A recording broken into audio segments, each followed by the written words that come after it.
जाए अब पलट के देखब ना,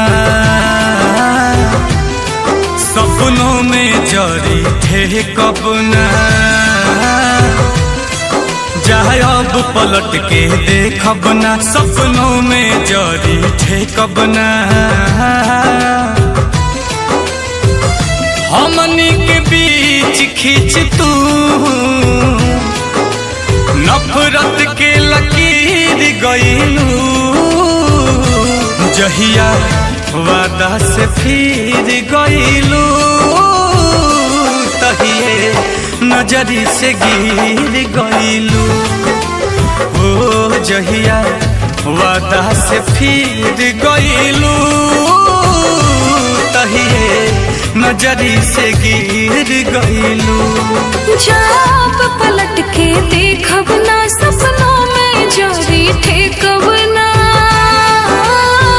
कईनी इंतजार हम तो